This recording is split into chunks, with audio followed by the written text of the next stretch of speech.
Los que están dentro la conocen como la Orden. Otros, durante más de 150 años, la han conocido como la sección 322 de una sociedad secreta alemana. También fue conocida durante algún tiempo como la Hermandad de la Muerte. Ocultos, supersecretos, desconocidos, pero su poder en la sombra no tiene igual.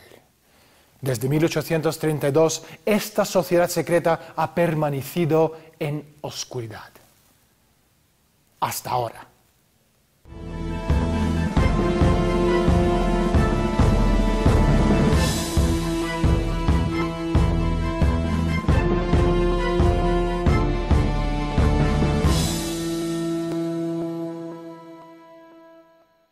Cada primavera, desde 1832, 15 personas reciben la invitación de unirse a la Orden de Skull and Bones, Calavera y Huesos, una sociedad secreta verdaderamente elitista en la Universidad de Yale. Su símbolo, una bandera pirata, un emblema encontrado en las botellas de veneno y símbolo a su vez de la tercera Panzerdivisión SS Totenhof Nazi durante la Segunda Guerra Mundial. La orden existe exclusivamente en el campus de Yale. Skull and Bones no es un grupo cualquiera. Los nombres de sus miembros se deletrean como poder con una P mayúscula. Rockefeller, Harriman, Bundy, Russell, Sloan, Payne, Gilman, Taft, Perkins, Pillsbury. Su poder resulta abrumador. Al salir de Yale, muchos de sus miembros llegan a convertirse en la élite que cambia el destino del mundo. Creadores de imperios. ¿Qué papel juega Skull and Bones en los acontecimientos mundiales? ¿Cuáles son sus objetivos? ¿De dónde viene su poder? Silencio absoluto, nadie habla.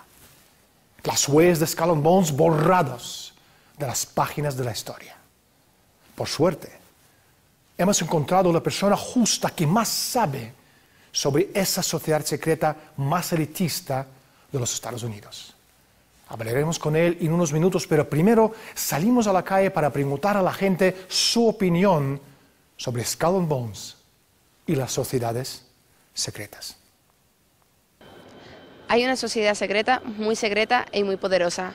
A ver si la gente la conoce. Se llama Skull and Bones. Siempre son sociedades que tienen algún fin oculto atrás de lo que están buscando. Generalmente lo que hacen es... O sea, nunca representan las sociedades secretas como algo natural. Una sociedad secreta es cuando los miembros son exclusivos y no se sabe que son miembros de esa sociedad. Pues me imagino que es un grupo de personas asociadas que no quieren que se descubra lo que hace. Como dice la palabra, que es un grupo de gente que se reúne con intenciones de formar con ciertas logias, como una logia, no se lo veo por ese lado. Si te digo el nombre ya no es secreta. Franc-maçon en francés, y también esto, sí, hay muchos de estos de brujos. No sé, no, la verdad que no lo sé, me imagino que la KGB será una asociación secreta, no sé. Más de lo que veo en las películas, más de lo que veo en Código Da Vinci, más de lo que veo en todo ese tipo de películas, que me fascinan y me atrapan, nunca se me dio por estudiar sobre ese tema. En su mayoría por ansias de poder. Poder, secretismo, oculto, sociedades secretas. ¿Quién podría arrojar algo de luz sobre estos asuntos absolutamente desconocidos? Sobre asuntos de Skull and Bones, Calavera y Huesos, la sociedad secreta elitista de los Estados Unidos. Por suerte, y desde la sombra, hemos encontrado la persona justa que más sabe sobre el tema. Chris, bienvenido al programa.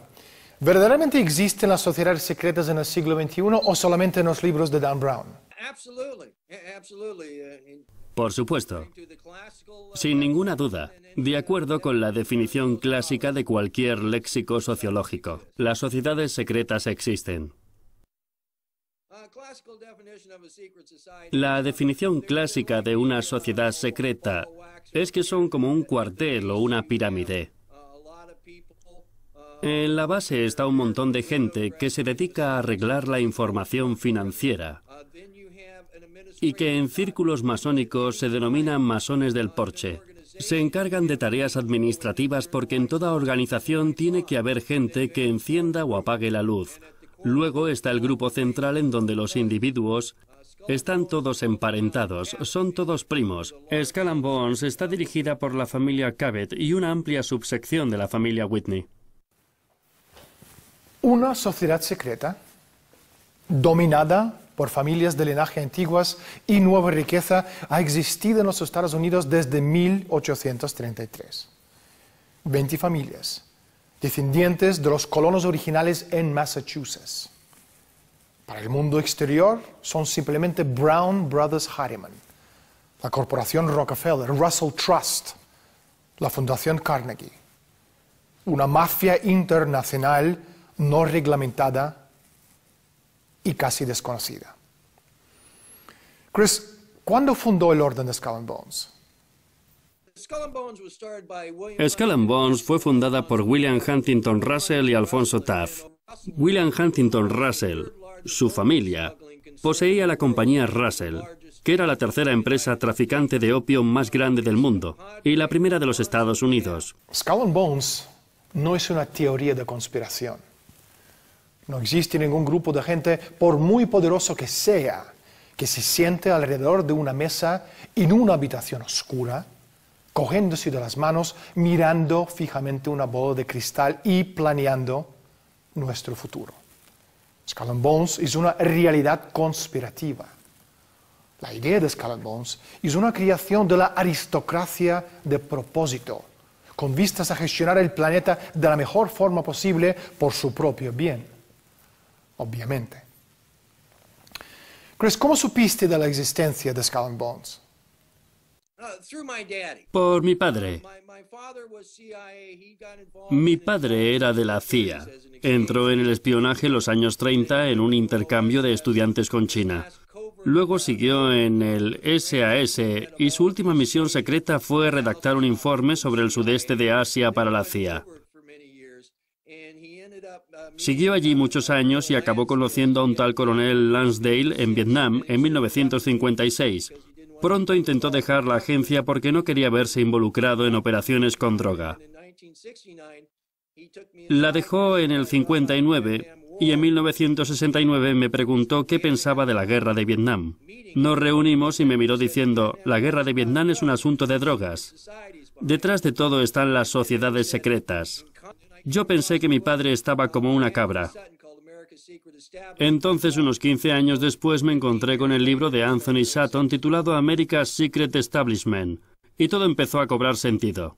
Y cómo conseguimos la primera lista fue por una señora cuyo padre y cuyo abuelo eran miembros, y ella le pasó esa lista a Anthony Sutton.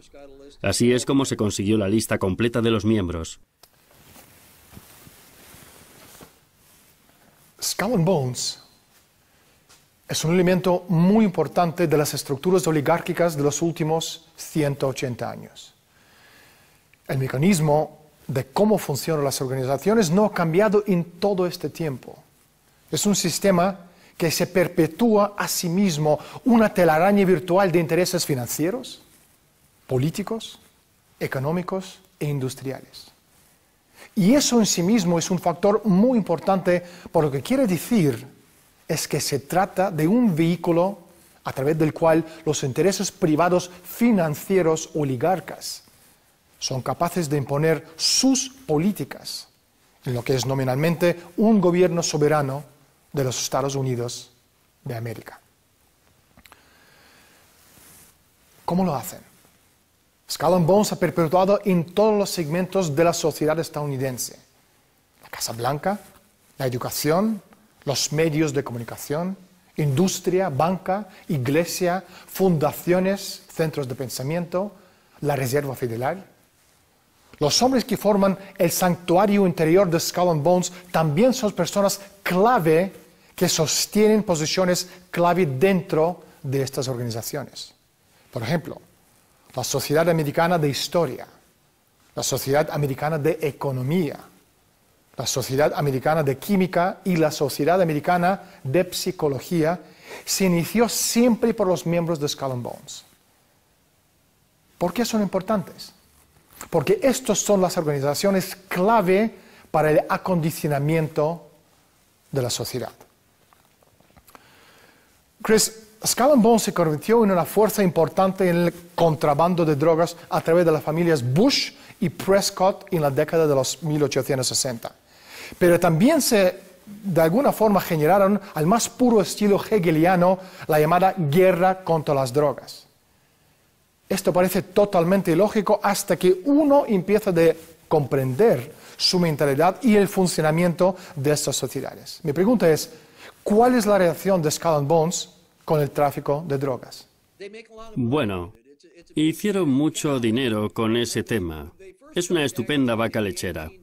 Empezaron a traficar con droga en China en los años 30. Pero hacia mediados de siglo el tráfico se ilegalizó. De modo que perdieron su vaca lechera, pero se les vio controlando el 85% de la emergente infraestructura del acero en el Extremo Oriente, desde barcos de vapor a líneas de ferrocarril. Obligados a abandonar el lucrativo comercio de esclavos africanos por ley de Estados Unidos, el revuelto de esclavos en el Caribe. Las familias más ricas, como los Russell, Cabots, Forbes y los Perkins, entraron en el negocio de la droga. Su negocio consistía en adquirir opio en Turquía y llevarlo de contrabando a China, el país donde opio estaba terminalmente prohibido. Todo eso bajo la protección armada del Imperio Británico. Así que la droga ha sido el primer negocio de Skull and Bones. Ustedes seguramente están familiarizados con la revista Forbes. Ahora sabemos de dónde proviene la riqueza de esa familia. Forbes, Rockefeller, Russell, Perkins, Delano, todas esas familias súper mega poderosos fueron levantadores de imperios en los pasillos del poder y sucios traficantes de droga en los anales de la historia. Lo que tú estás contando es muy, muy interesante. Sigue, por favor. Todos los bancos, todas las compañías de seguros, todas las grandes empresas empezaron con el narcotráfico. El primer negocio de drogas fue el del comercio triangular de ron y esclavos. Y se usaron los mismos barcos. Y si sigues esos mismos barcos, ves que evolucionaron desde el tráfico de esclavos al del opio, al del coolies y por último se convirtieron en petroleros. Porque Skull and Bones también controlaba la industria del petróleo. Rockefeller es miembro de Skull and Bones. Hay 7 archivos de miembros y cada vez que pasas una página te encuentras con un Rockefeller. Fueron los señores de Skull and Bones los que empezaron a producir gasolina a mediados del siglo XIX. El hijo del fundador de Extremo Oriente, William Howard Taft, obviamente también es miembro de Skull and Bones. Taft fue el primer gobernador civil de las Filipinas después de la guerra de Cuba. Taft, la única persona de ser presidente de los Estados Unidos y también jefe del Tribunal Supremo, tuvo la iniciativa de las convenciones de La Haya y de Shanghái, que están en el origen de las prohibiciones actuales, los cuales no tienen nada que ver con nuestra salud, nuestro barrio o nuestros hijos. Su razón de ser es mantener un mercado negro, porque solo manteniendo estas sustancias en la ilegalidad pueden venderse sacando mega beneficios. Chris, en 1946 la Fundación Rockefeller contribuyó $139,000 para una historia oficial de la Segunda Guerra Mundial. Hay pruebas abrumadoras de que los Bush, Rockefeller y muchas otras familias poderosas americanas ganaron millones de dólares haciendo negocio con los nazis antes y durante la Segunda Guerra Mundial. Ahora, los libros de textos nos cuentan que los Rockefeller, los Bush, los Harriman eran patriotas estadounidenses que trabajaron para los intereses del bien de Estados Unidos durante la guerra. ¿Habría alguna razón oculta para que los Rockefeller financiaran una historia oficial de la Segunda Guerra Mundial? Eso lo hicieron porque se publicaron muchos libros en relación con sus beneficios y la venta de armas. Por tanto, quisieron asegurarse de que controlaban la historia. Y por eso dicen tal cosa nuestros manuales de historia, porque han podido transmitir esa influencia a los manuales educativos. Existe una versión de historia de establishment, una historia oficial, que domina los libros de historia y libros de texto escolar. Los medios corporativos se encargan de transmitir esta versión oficial a nosotros. Y nosotros nos lo creemos. Ahora, si alguien desea crear un mundo nuevo, primero debe inventar su propia versión de la historia. Se llama cambiar el paradigma de la sociedad. Hacer que la gente cree que los acontecimientos históricos sucedieron de la manera en que beneficia la élite. Esa versión de la élite de la historia, en la mayoría de los casos, es muy diferente de lo que realmente sucedió. Los papeles del Pentágono, año 1971. El empleado del Departamento de Defensa, Daniel Ellsberg, filtró documentos de alto secreto sobre la guerra de Vietnam al New York Times. Los documentos ponen en jaque al gobierno de Nixon. Ellsberg es aclamado como un héroe por haber sacado los trapos sucios del gobierno a la luz. Sin embargo, la realidad es bien distinta. Los papeles no fueron reunidos por o para el Pentágono, sino en nombre de la CIA, con la complicidad de la corporación RAND, eje clave del complejo militar industrial. Objetivo: reescribir la historia de la guerra de Vietnam, borrando el papel nefasto de la CIA en la planificación de la guerra.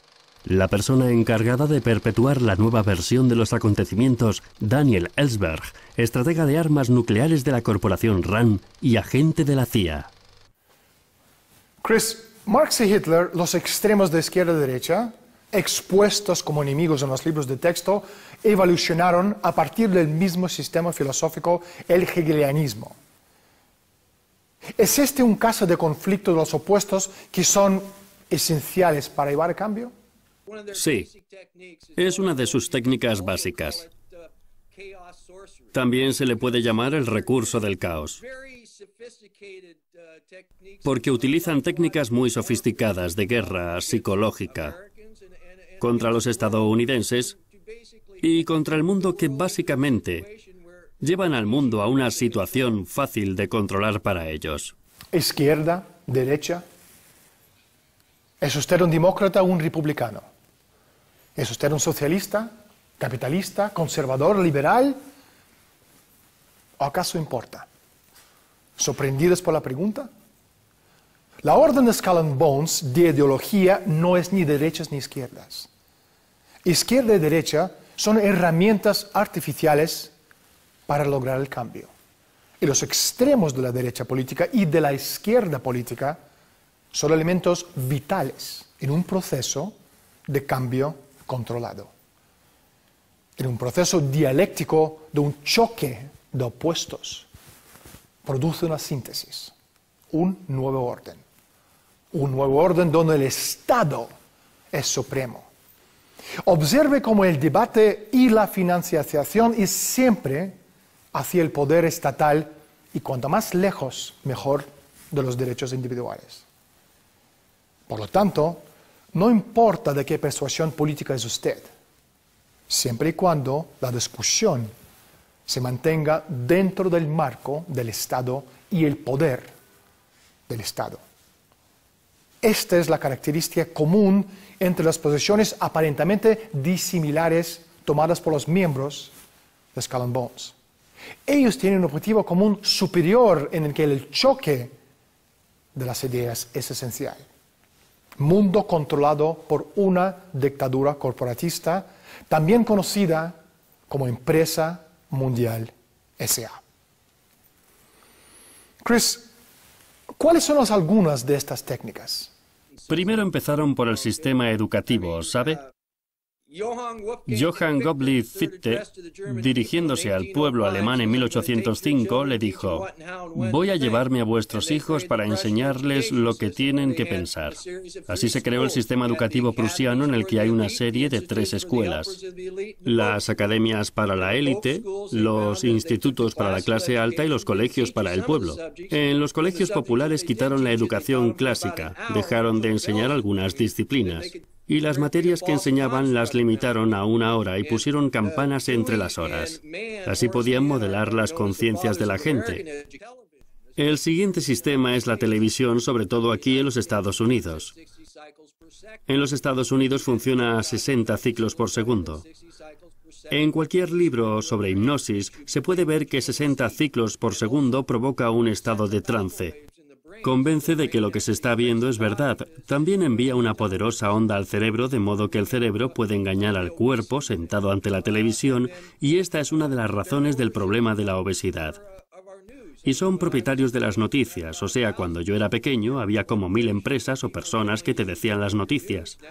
Ahora existen básicamente 6 empresas de medios de comunicación. Chris, ¿de qué manera Skull and Bones ha impactado en las elecciones presidenciales en los Estados Unidos?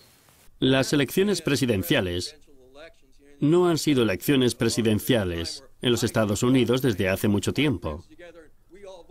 Me refiero a reunir una pandilla de amigos, ir todos con tal tío y que gane.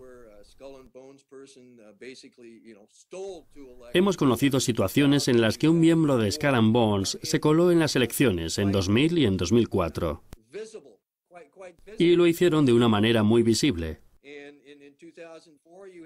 En 2004, un miembro de Skull and Bones se presentaba contra otro miembro de Skull and Bones.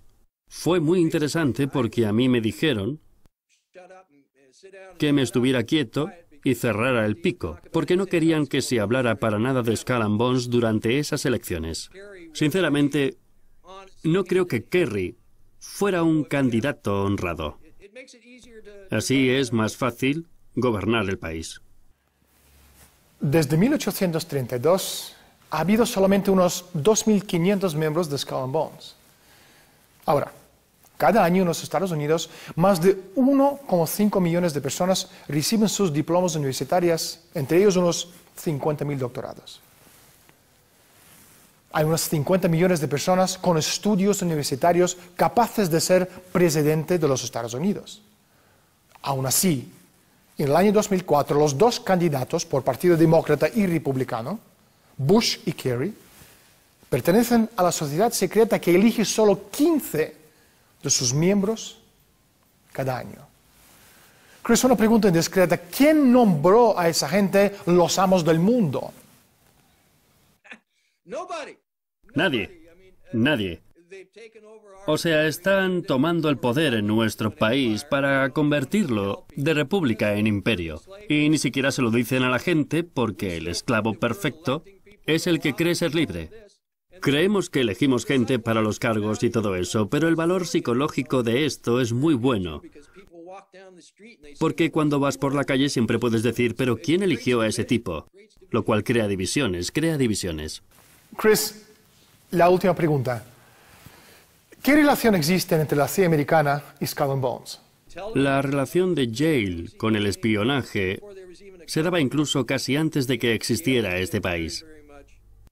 Yale ha tenido relaciones muy estrechas con la CIA. Se dieron situaciones en Yale en que funcionó como un ministerio de bosques. La primera promoción de forestales se dio en Yale. Cuando se organizó la CIA en los años 40, parte de sus fondos reservados fue al Departamento de Forestales. Y así es como llegamos a los aviones del Departamento de Forestales confiscados por cocaína en México. No hay tiempo para más. Muchísimas gracias por estar con nosotros. Muchas gracias, señor. Gracias. Tesis, antitesis, síntesis.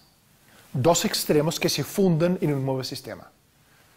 La síntesis que persigue el establecimiento se llama Empresa Mundial S.A. Sin conflicto controlado, este nuevo orden mundial nunca podrá convertirse en una realidad. Acciones puntuales de las personas en la sociedad no daría lugar nunca a esta síntesis. Es artificial, Por lo tanto, tiene que ser creado. Y esto se hace con el uso calculado y controlado de los conflictos. En cuanto a Skull and Bones se refiere, el proceso se inició en 1833 y continúa hoy en día. La historia nos enseña por analogía, no por identidad. Las experiencias históricas no implican quedarse en el presente y mirar hacia atrás. Más bien implica mirar el pasado y volver al presente con un conocimiento más amplio y más intenso de las restricciones de nuestra perspectiva anterior. Nunca encontraremos las respuestas adecuadas si no somos capaces de formular las preguntas apropiadas. Soy Daniel Stulin. Gracias por estar con nosotros. Desde Madrid, España. Hasta la próxima semana.